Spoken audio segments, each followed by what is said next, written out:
سورہ بقرہ کی آیت نمبر 262 ہے۔ اللہ تعالیٰ فرماتے ہیں کہ جو لوگ اپنا مال اللہ کے راستے میں خرچ کرتے ہیں، پھر خرچ کرنے کے بعد نہ احسان جتلاتے ہیں، نہ کوئی تکلیف پہنچاتے ہیں، تو وہ اپنے رب کے پاس اپنا ثواب پائیں گے، نہ ان کو کوئی خوف لاحق ہوگا اور نہ ہی ان کو کوئی غم پہنچے گا۔ اس آیت مبارکہ کا سابقہ آیت مبارکہ کے ساتھ ہم جب ربط دیکھتے ہیں تو اللہ تعالیٰ نے سابقہ آیت مبارکہ میں ہمیں ایک بہت خوبصورت مثال کے ذریعے اپنی راہ میں خرچ کرنے کی ترغیب دی تھی، اور پھر یہ وعدہ بھی فرمایا تھا کہ وہ اس کا دگنا کر کے ہمیں واپس کر دیں گے۔ اب اس آیت مبارکہ میں ایک قبولیت کا معیار بتایا جا رہا ہے کہ وہ خرچ کرنا کس معیار کا ہونا چاہیے کہ جس کو اللہ تعالیٰ قبول بھی کرتے ہیں اور پھر اس کو دگنا کر کے واپس بھی کر دیتے ہیں۔ یہی وجہ ہے کہ آیت مبارکہ جو ہے وہ الذین کے ساتھ شروع ہو رہی ہے، اور علماء کرام فرماتے ہیں کہ جب آیت مبارکہ اس موصول کے ساتھ شروع ہوتی ہے تو گویا کہ یہ آیت پچھلی آیت کے ساتھ لنک ہوتی ہے، تو گویا کہ ان دونوں کا آپس میں جوڑ ہے۔ وہ جو اللہ تعالیٰ کی راہ میں خرچ کرتے ہیں مگر وہ کس انداز اور کس معیار سے خرچ کرتے ہیں، تو یہاں پہ قبولیت کا معیار بتانے کے لیے دو ایسی اعداد کا ذکر کیا گیا ہے کہ اگر تمہارے خرچ کرنے میں یہ دو چیزیں ہوں گی تو وہ قبولیت کا معیار کھو دیں گی، اور اس میں جو پہلی چیز کو بیان کیا گیا ہے اور وہ ہے من، یعنی کہ احسان کا جتلانا۔ لہٰذا یہ وہ عمل ہے جو کہ ہمارے صدقے کو رد کر دیتا ہے، اور یہ کس انداز میں ہوتا ہے کہ جب ہم صدقہ کرتے ہیں، کسی کو دیتے ہیں، تو اس میں جتانا بھی ہوتا ہے، بتانا بھی ہوتا ہے، دکھانا بھی ہوتا ہے۔ ہم سامنے والے سے ایکسپیکٹ کرتے ہیں کہ وہ بہت عاجزی کے ساتھ شکریہ ادا کرے گا، پھر وہ ساری زندگی ہمارے نیچے رہے گا، ہمارے انڈر رہے گا، ہماری ہر بات کو مانے گا، ہمارے ہر فیصلے کو مانے گا، بلکہ جن کو ہم دیتے ہیں ہم یہ سمجھتے ہیں کہ ان کی زندگی کا ہر فیصلہ کرنے کا اختیار اب ہمارے پاس آ گیا ہے۔ پھر ہماری یہ تمنا بھی ہوتی ہے کہ لوگوں کے سامنے یہ شخص اعتراف کرے کہ میں نے اس کو پڑھایا تھا، میں نے اس کو کھلایا تھا، میں نے اس کو نوکری دلوائی تھی، تو ہمیں یہ تمنا بھی ہوتی ہے، اور سامنے والے کو ہمیشہ اپنے گروپ میں رکھا جاتا ہے کہ ہم دینے والے ہیں، تمہیں سپورٹ کرنے والے ہیں۔ پھر اس بات کا تذکرہ بار بار کیا جاتا ہے، لوگوں میں بھی بتایا جاتا ہے کہ ہم نے فلاں کو دیا تھا۔ اگر کوئی اس شخص کی تعریف کر رہا ہوگا کہ اس نے اپنی اسٹرگل کی، اپنی محنت سے اتنا کمایا، ہم درمیان میں کہیں گے نہیں، ہم نے ان کو بڑا سپورٹ کیا تھا، پہلے تو یہ کچھ بھی نہیں ہوا کرتے تھے، یہ تو پھر ہم نے دیا یا ہمارے بڑوں نے دیا تو انہوں نے آج اتنی ترقی کی ہے۔ اور اس طرح کی اور بہت ساری ایسی شکلیں ہو سکتی ہیں جو کہ من کے اندر آتی ہیں، تو اس طرح کا من جو ہوتا ہے وہ اس صدقے کو رد کر دیتا ہے۔ اور پھر من کے ساتھ جو ہے وہ اذن کا لفظ بھی لایا گیا، یعنی کہ اذیت کا، کہ ایسا دینا جس کے اندر اذیت زیادہ ہو۔ سامنے والا اگر کسی مجبوری سے اس کو لے بھی رہا ہے تو اس کو وہ چیز لیتے ہوئے اذیت محسوس ہو رہی ہے، تو ایسا صدقہ جو ہے وہ اللہ کے ہاں کوئی معیار نہیں رکھتا۔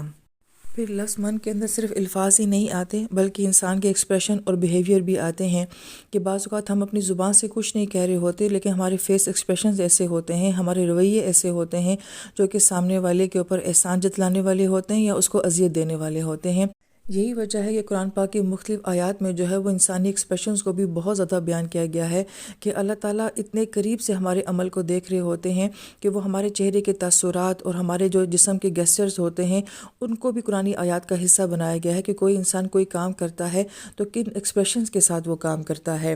پھر آیت یہ کہتی ہے کہ لہم اجرم عند ربہم، ان کا اجر ان کے رب کے پاس ہے۔ اگر یہاں پہ صفت رب کو لایا گیا ہے تو علماء کرام یہ فرماتے ہیں کہ دوسری طرف سے پھر کون سی صفت ہوگی، تو رب کے ساتھ عبد کی صفت ہوتی ہے۔ رب اور عبد کا آپس میں تعلق ہے، کیونکہ ہم اللہ تعالیٰ کو اپنا آقا سمجھتے ہیں اور اپنے آپ کو اللہ تعالیٰ کا غلام سمجھتے ہیں، تو جو انسان اپنے آپ کو غلام سمجھ کے اللہ تعالیٰ کی راہ میں دیتا ہے وہ کبھی من نہیں کر سکتا اور اس کے صدقے میں کبھی اذن نہیں آ سکتا ہے۔ تو گویا کہ اس عاجزی کے ساتھ اللہ کو دینا ہے کہ اللہ تعالیٰ میں تو آپ کا غلام ہوں اور جو کچھ میرے پاس ہے وہ تو ہے ہی آپ کا، لہٰذا میں آپ ہی کی چیز آپ ہی کے نام پہ دے رہا ہوں۔ جیسا کہ اشفاق صاحب فرمایا کرتے تھے کہ ہم نے اللہ کے دیے ہوئے میں سے دینا ہے، ہم نے کون سا کوئی اپنے بلے سے دینا ہوتا ہے، تو پھر فخر ہی ختم ہو جاتا ہے۔ پھر آیت مبارکہ کہتی ہے کہ جو اس طریقے سے اپنے صدقات کو ضائع نہیں کرتے، یعنی کہ نہ من کرتے ہیں نہ اذن کرتے ہیں، تو ان کا اجر اللہ تعالیٰ دیں گے۔ اور پھر یہ کہ دو خوبیوں کا ذکر فرمایا کہ نہ ان کے اوپر خوف ہوگا نہ ان کے اوپر کوئی غم ہوگا۔ اس کا ایک ربط تو سابقہ آیت کے ساتھ یہ بتایا جاتا ہے کہ ایک فصل کی بات کی جا رہی تھی، کسان کی بات کی جا رہی تھی، اور کسان کی زندگی میں ہم دیکھتے ہیں کہ خوف بھی ہوتا ہے اور غم بھی ہوتا ہے۔ اس کو بارش کا خوف ہوتا ہے، آندھی کا خوف ہوتا ہے، کیڑوں کے حملے کا خوف ہوتا ہے، اور پھر فصل کے نہ ہونے کا دکھ ہوتا ہے، پھل کے نہ آنے کا دکھ ہوتا ہے۔ تو گویا کہ جو اللہ تعالیٰ کی راہ میں دیتے ہیں اللہ پاک ان کو خوف اور غم سے دور کر دیتے ہیں۔ پھر ایک اور خوبصورت بات یہ بیان کی جاتی ہے کہ جب آپ کسی انسان کو دے رہے ہوتے ہیں تو ہو سکتا ہے کہ اس انسان کی زندگی میں کوئی خوف ہو، وہ بیماری کا خوف بھی ہو سکتا ہے، معذوری کا خوف بھی ہو سکتا ہے، موت کا خوف بھی ہو سکتا ہے۔ تو جب آپ کا مال کسی انسان کی زندگی کا کوئی خوف دور کر دیتا ہے تو اس کے صدقے اللہ تعالیٰ پھر آپ کو خوف سے بری کر دیتے ہیں۔ اسی طریقے سے اگر ہمارا مال کسی انسان کا کوئی بھی دکھ اور درد جو ہے وہ دور کر دیتا ہے تو اس کا ریوارڈ اللہ تعالیٰ یوں دیتے ہیں کہ پھر وہ آپ کی زندگی کے درد اور دکھ کو جو ہے وہ دور کر دیتے ہیں۔ یہ بات اکثر ہمارے اکابرین یہ کہتے ہیں کہ آپ جس قسم کی آزمائش یا مشکل میں خود ہوتے ہیں، اسی طرح کی آسانی اگر آپ کسی اور کی زندگی میں کر دیتے ہیں تو گویا کہ اس صدقے کے ذریعے اللہ تعالیٰ آپ کی اس مشکل کو ٹال دیتے ہیں۔ مثلا اگر ہماری اولادوں کے مسئلے ہیں تو ہم کسی کی اولادوں کے مسئلے حل کر دیں، اگر ہماری زندگی میں بیماریاں ہیں تو ہم کسی کی بیماری میں اس کے ساتھ تعاون کر لیں، تو گویا کہ جیسا معاملہ ہمارے ساتھ ہوگا۔ اور سب سے بڑا مسئلہ جو آج کے دور کا ہے کہ اگر آپ خود کسی بے سکونی میں ہیں تو آپ کسی سامنے والے کو سکون دینا شروع کر دیں، تو گویا کہ فطرت کے اندر یہ بات موجود ہے کہ آپ جیسا فطرت کو دے رہے ہوتے ہیں، فطرت آپ کو ویسے ہی واپس لوٹا رہی ہوتی ہے۔ تو یہ خوبصورت انداز ہے کہ کسی کی زندگی کے خوف دور کر دو، ان کے غم دور کر دو، اللہ پاک تمہارے خوف اور غم دور کر دیں گے۔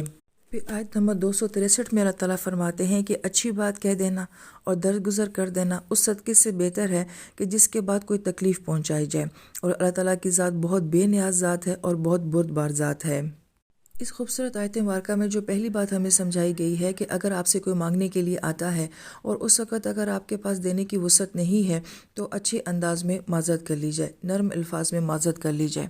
لیکن جو دوسرا معنی بیان کیا جاتا ہے وہ بہت ایمانی خیز ہے، اور وہ یہ کہ گویا کہ یہ دینے والے کے صبر اور ایمان کا امتحان ہوتا ہے کہ جب آپ کسی کو دیتے ہیں لیکن سامنے والا پھر بھی آپ سے بدتمیزی کرتا ہے، بے لحاظی کرتا ہے، وہ کہتا ہے کہ آپ نے مجھے بہت کم دیا ہے، آپ نے مجھے صحیح نہیں دیا ہے، اس کو بھی اپنے پاس رکھیں، اس کو بھی دینے کی کیا ضرورت تھی، آپ اسے بہتر نہیں دے سکتے تھے۔ تو ایک تو آپ اس کو دے رہے ہیں اور سامنے سے اس کا یہ رویہ ہے، تو اس وقت میں بھی اس کو معروف انداز کے ساتھ ڈیل کرنا یہ بہت مشکل کام ہے، مگر کہا گیا کہ اس کے ساتھ بھی اچھے انداز میں بات کر کے درگزر کر دو۔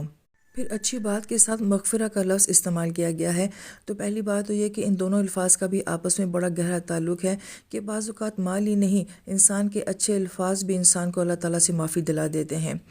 پھر یہاں مغفرہ کا جو پہلا معنی بیان کیا گیا ہے وہ یہ کہ اگر سامنے والا آپ کے ساتھ بے لحاظی کرتا ہے تو اس کے باوجود مغفرہ، یعنی کہ غفر کا مطلب ہی ہوتا ہے کہ چھپا دینا، اس کی اس بدتمیزی کو چھپا دو، نظر انداز کر دو اور پھر بھی اس کو دو، تو تمہارا یہ عمل جو ہے اللہ تعالیٰ کے نزدیک بہت مغفرت والا عمل ہے۔ دوسرا معنی یہ بیان کیا جاتا ہے کہ اگر آپ اس وقت میں سامنے والے کے ساتھ معذرت کر لیتے ہو کہ ابھی میں آپ کو کچھ نہیں دے سکتا ہوں، تو دینے کی پوزیشن میں ہونے کے باوجود بھی اتنی عاجزی اختیار کرنا اور معذرت کر لینا، یہ عمل بھی انسان کو اللہ تعالیٰ سے مغفرت دلا دیتا ہے۔ تیسرا جو معنی بیان کیا گیا وہ انتہائی خوبصورت ہے کہ اللہ تعالیٰ سے اس موقع پہ انسان کو معافی مانگنی چاہیے۔ کہ علماء کرام بڑی پیاری بات فرماتے ہیں کہ جب کوئی انسان آپ سے مانگنے کے لیے آتا ہے تو دراصل میں وہ اللہ تعالیٰ کی رحمت کو لے کے آ رہا ہوتا ہے، اور جب آپ اس وقت میں وہ عمل نہیں کر پاتے ہیں تو گویا کہ وہ اللہ تعالیٰ کی رحمت کو لینے کا جو چانس ہوتا ہے وہ ہمارے ہاتھ سے نکل جاتا ہے۔ تو اس وقت میں اللہ تعالیٰ سے معافی مانگنی چاہیے کہ اللہ تعالیٰ مجھے ایک نیکی کرنے کا موقع مل رہا تھا، آپ کی رحمت کو لینے کا ایک بڑا زبردست چانس میرے پاس آیا تھا، مگر وہ چانس میرے ہاتھ سے نکل گیا، اس پہ میں آپ سے معافی مانگتی ہوں۔ یہاں پہ ہمارے ملک کے ایک مشہور اداکار عمر شریف جو کہ فوت ہو گئے ہیں،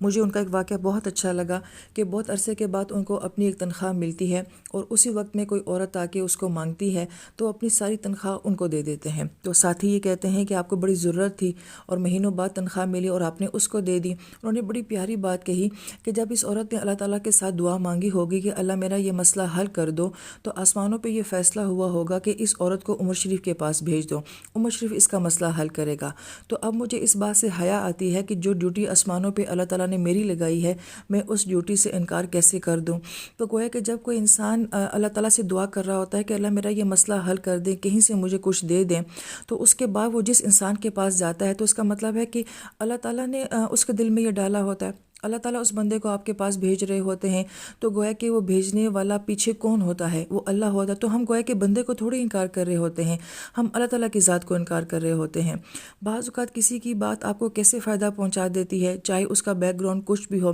اللہ تعالیٰ اس بات کو ان کے لیے صدقہ جاریہ بنا دے کہ اس سے ہمیں بہت کچھ سمجھ آیا کہ کسی کو نہ کرتے وقت، انکار کرتے وقت انسان اللہ تعالیٰ سے معافی مانگتا ہے کہ اللہ تعالیٰ کہ کہیں میں نے آپ کو تو نہیں انکار کر دیا، کہیں میں نے آپ کو تو نہیں نہ کر دی۔ اللہ تعالیٰ ہمارے ہمارے دلوں کے گرہوں کو کھولیں اور ہمارے ہاتھوں کی بندشوں کو کھولیں اور ہمیں سخاوت جیسی نعمت نصیب فرمائیں۔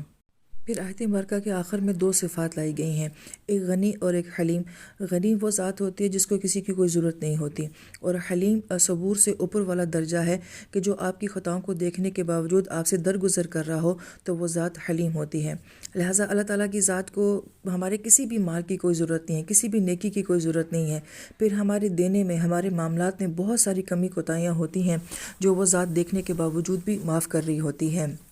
تو علماء کرام دوسری بات یہ فرماتے ہیں کہ ان دونوں صفات کا آپس میں ربط ہونا جو ہے وہ بہت ضروری ہے، کہ عین ممکن ہے کہ ایک انسان غنی ہو مگر حلیم نہ ہو، یہ بھی ہو سکتا ہے کہ حلیم ہو مگر وہ غنی نہ ہو۔ یہ دونوں صفات ہمیں اللہ تعالیٰ کی ذات میں نظر آتی ہیں، لیکن اس کا ہمارے ساتھ کیا تعلق ہے کہ اللہ تعالیٰ ہماری کمیوں کو دیکھنے کے باوجود بھی ہمیں معاف کر رہے ہیں۔ تو ہم جن لوگوں کو صدقہ دیتے ہیں تو ان میں ہو سکتا ہے کہ بہت ساری کمیاں ہوں، تو اس کے باوجود بھی ہم نے اللہ تعالیٰ کی راہ میں دینا ہے۔ بڑی پیاری بات علماء کرام فرماتے ہیں کہ صحابہ کرام تو اپنے کافر رشتہ داروں کے اوپر بھی صدقہ کیا کرتے تھے، تو ہمارے رشتہ دار اور پڑوس کم سے کم مسلمان تو ہوتے ہیں، تو پھر ہم ان کو کیسے صدقے سے محروم کر سکتے ہیں؟